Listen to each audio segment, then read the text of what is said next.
1996 metais buvo sugalvota mano paties sukurti įmonę kompiuteriniam raštingumui.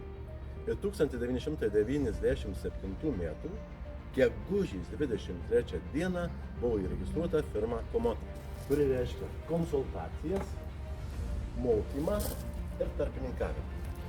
Nuo to laiko praėjo daug metų.